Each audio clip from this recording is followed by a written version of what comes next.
রাজ্য রাজনীতিতে নতুন করে চর্চার কেন্দ্রবিন্দুতে অভিষেক বন্দ্যোপাধ্যায়। একদিকে বিধানসভার সই জালিয়াতি মামলায় সিআইডির নোটিশ, অন্যদিকে সম্পত্তি সংক্রান্ত বিতর্কে আদালতে দ্বারস্থ হয়েছেন তার বাবা মা।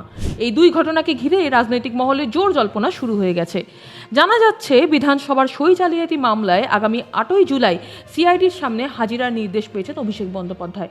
তদন্তকারী সংস্থা ইতিমধ্যেই তার বাড়িতে গিয়ে নোটিশ পৌঁছে দিয়েছে। সেই নোটিশ পাওয়ার পরই কলকাতার হাইকোর্টের দ্বারস্থ হওয়ার সিদ্ধান্ত নিয়েছেন তৃণমূলের সর্বভারতীয় সাধারণ সম্পাদক। জানা গিয়েছে, সিআইডির নোটিশের বিরুদ্ধে আইনি সুরক্ষা বা রক্ষা কবচ চেয়ে আদালতে আবেদন করতে চলেছেন তিনি। অভিষেকের দাবি, তার বিরুদ্ধে যে পদক্ষেপ করা হচ্ছে তা রাজনৈতিক উদ্দেশ্য প্রণোদিত।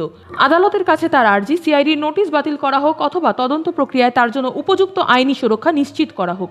আইনজীবীদের একাংশের মতে মামলাটি দ্রুত শুনানির জন্য উঠতে পারে এবং আদালত প্রাথমিকভাবে বিষয়টি বিবেচনা করতে পারে। এদিকে একই সময় কলকাতা হাইকোর্টের দ্বারস্থ হয়েছেন অভিষেক বন্দ্যোপাধ্যায়ের বাবা মা।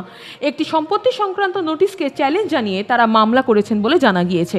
পরিবারের দাবি, সংশ্লিষ্ট সম্পত্তি নিয়ে প্রশাসনের পদক্ষেপ আইনসঙ্গত নয় এবং সেই কারণেই তারা আদালতের হস্তক্ষেপ চেয়েছেন।